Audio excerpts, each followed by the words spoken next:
केशव भूमि news. दोस्तों नमस्कार, मैं हूं संजय सिंह और आप देख रहे हैं केशव भूमि। आज हम बात करेंगे पालघर नगर परिषद के चुनाव को लेकर। इस चुनाव में किस तरह राजनीतिक समीकरण बने और बिगड़े। इस चुनाव में नगराध्यक्ष और 19 नगर सेवक पद का चुनाव जीतकर भले ही शिवसेना अपना गढ़ बचाने में कामयाब हो गई है, किसी वक्त में शिवसेना के आगे पीछे घूमने वाली और शिवसेना के इशारे पर काम करने वाली भाजपा भले ही नगराध्यक्ष के पद का चुनाव हार गई है, भले ही भाजपा ने 8 नगर सेवक पद जीता है, लेकिन भाजपा ने शिवसेना के माथे पर चिंता की लकीर जरूर खींच दिया है और इस चुनाव में भाजपा दूसरे नंबर की सबसे बड़ी पार्टी बनकर उभरी है। शिवसेना के इस जीत के पीछे जो है शिवसेना के जिलाध्यक्ष कुंदन संखे की एक अच्छी रणनीति और उनकी कड़ी मेहनत बताई जा रही। इस चुनाव में नगराध्यक्ष का पद जीते शिवसेना के उत्तम घरत को 16,580 वोट मिले हैं, जबकि उनके प्रतिद्वंदी भाजपा के नगराध्यक्ष के प्रत्याशी कैलाश महात्रे को 11,427 वोट मिले हैं। शिवसेना उद्धव बाला साहेब ठाकरे यानी उभाटा के प्रत्याशी उत्तम पिंपले को 4,092 वोट मिले हैं और जिसे लेकर लोग आश्चर्यचकित हैं। लोगों का कहना है कि वोटिंग से 2 दिन पहले ही उत्तम घरत और उत्तम पिंपले के बीच जो है भाजपा के प्रत्याशी कैलाश मात्रे को हराने के लिए एक गुप्त समझौता हो गया था, जिसके कारण ही उभाटा को 4,000 वोट से ही संतोष करना पड़ा और यह चुनाव जो है शिवसेना जीत गई। वही इस चुनाव में अगर हम कांग्रेस की बात करें तो इस चुनाव में कांग्रेस भी पुनर्जीवित हो गई है और कांग्रेस के नगराध्यक्ष के प्रत्याशी प्रीतम राउत को 3,447 वोट मिले हैं। इस चुनाव में शुरुआती दौर में माना जा रहा था कि नगराध्यक्ष के प्रत्याशी कैलाश मात्रे, उत्तम घरत, उत्तम पिंपले और प्रीतम राउत के बीच जो है काफी टक्कर होगी। अब हम बात करते हैं चुनाव की। कहने को तो यह चुनाव लोकतंत्र का चुनाव था, लेकिन चुनाव के दौरान जिस तरह पैसों की साड़ी की और चांदी के सिक्कों की बारिश हुई, उसे देखकर ऐसा लगा कि यह चुनाव जो है लोकतंत्र का नहीं बल्कि पैसा तंत्र का है और जिसे लेकर चर्चा भी खूब है। इसी के साथ एक और बड़ी जानकारी निकलकर सामने आ रही है और जिसकी भी खूब चर्चा है, वह है तांत्रिक बाबा की। बताया जा रहा है कि पालघर और डहाणू नगर परिषद के नगराध्यक्ष पद को जीतने के लिए करोड़ों रुपया देकर कलकत्ता से एक तांत्रिक बाबा को बुलाया गया था और कई दिनों तक उनकी खूब सेवा की गई और इसकी जवाबदारी जो है पार्टी के एक जिलाध्यक्ष को सौंपी गई थी। लेकिन चुनाव जीतने के बाद पैसे के लेन देन को लेकर हुए विवाद के बाद यह भांडा फूट गया। हालांकि हम अंधविश्वास को बढ़ावा नहीं देते हैं, ना ही अंधविश्वास को मानते हैं, लेकिन इस तांत्रिक बाबा को लेकर हम तक जो है ढेर सारी जानकारियां निकल कर बाहर आ रही और इस विषय पर हम कभी दोबारा चर्चा खुलकर करेंगे।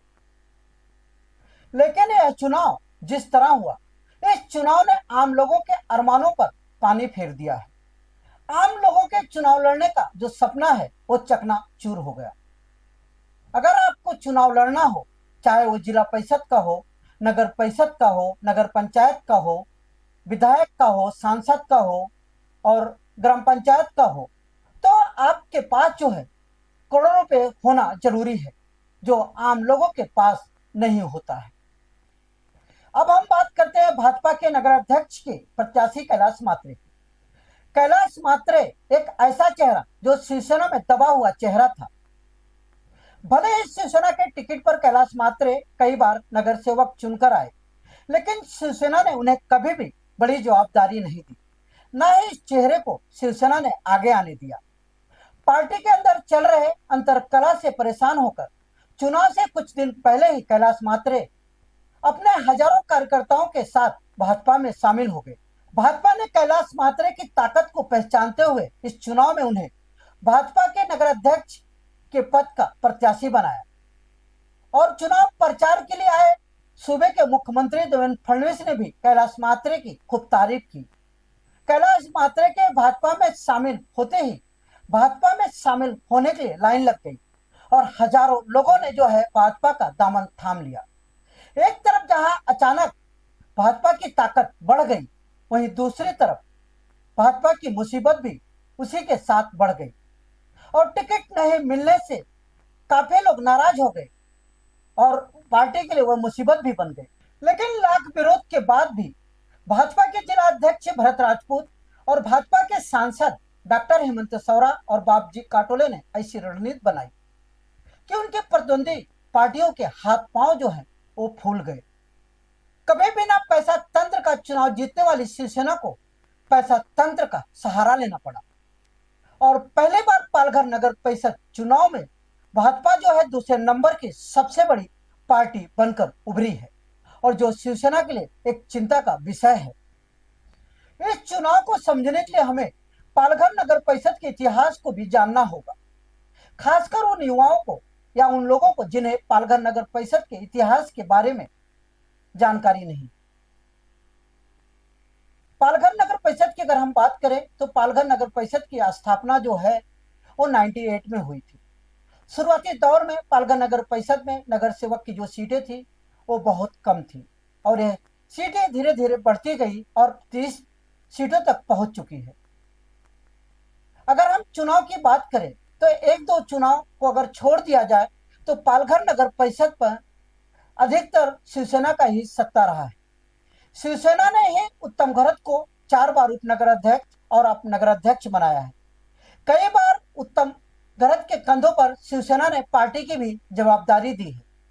अगर हम उत्तम पिंपले की बात करें तो शिवसेना ने ही उत्तम पिंपले को नगर सेवक, उपनगर अध्यक्ष और नगर अध्यक्ष बनाया। नंद कुमार पाटिल को भी शिवसेना ने ही नगर अध्यक्ष बनाया। ऐसे कई लोग हैं जिन्हें शिवसेना ने नगर अध्यक्ष बनाया। वहीं अगर हम भाजपा की बात करें तो शुरुआती दौर में भाजपा की एक सीट चुनकर आती थी जो बाद में वो भी नहीं आई। 2019 के चुनाव में भाजपा के रविंद्र चौहान, आज के जो प्रदेश अध्यक्ष है, उनके कंधों पर भाजपा ने पालघर की जिम्मेदारी सौंपी थी। रविंद्र चौहान और एकनाथ शिंदे के बीच हुई चर्चा के बाद 2019 में भाजपा जो है पालघर नगर परिषद में 9 सीटों पर नगर सेवक पद का चुनाव लड़ी थी और जिसमें से पहले बार भाजपा जो है वो 7 सीट जीती थी। भाजपा की इस जीत को लेकर शिवसेना यह दावा करती थी कि भाजपा के जो 7 नगर सेवक चुनकर आए हैं वो शिवसेना के बदौलत आए हैं। भाजपा की जो ताकत है वहां पे जीरो है। भाजपा कभी भी अपने दम पर जो है चुनाव लड़कर यह चुनाव जीत नहीं सकती है। लेकिन पालघर नगर परिषद के 27 सालों के इस इतिहास में पहली बार इस चुनाव में भाजपा जिस तरह नगराध्यक्ष के पद पर और सभी 23 नगर सेवक पदों पर स्वतंत्र रूप से चुनाव लड़ी, अपने प्रत्याशी को सभी सीट पर उतारा। भले ही भाजपा यह चुनाव हार गई, भाजपा को 8 नगर सेवक पद जीतकर ही संतोष करना पड़ा, लेकिन इस चुनाव में पहली बार भाजपा जो है दूसरे नंबर की सबसे बड़ी पार्टी बनकर उभरी है और भाजपा के नेता इस हार को भी जीत के रूप में देख रहे हैं। वहीं अगर हम कांग्रेस की बात करें तो पालघर में हाशिए पे चली गई कांग्रेस में प्रीतम राउत के शामिल होने के बाद कांग्रेस जो है वो पुनर्जीवित हो गई है। प्रीतम राउत भले ही नगराध्यक्ष के पद का चुनाव हार गए, लेकिन जिस तरह कांग्रेस के नगराध्यक्ष के प्रत्याशी प्रीतम राउत गली गली, मोहल्ले मोहल्ले, सड़क सड़क, सोसाइटी सोसाइटी में जाकर चुनाव प्रचार किया, उससे कांग्रेस की ताकत बढ़ी है और हाशिए में गई कांग्रेस को प्रीतम राउत रूपे जो है एक संजीवनी मिल गई है। आगामी चुनाव में जिसका फायदा कांग्रेस को जरूर होगा। अगर अभी तक आपने हमारे चैनल को सब्सक्राइब नहीं किया है तो अभी सब्सक्राइब करें और बेल आइकन को क्लिक करके हमारी लेटेस्ट खबरों से रहे अपडेट।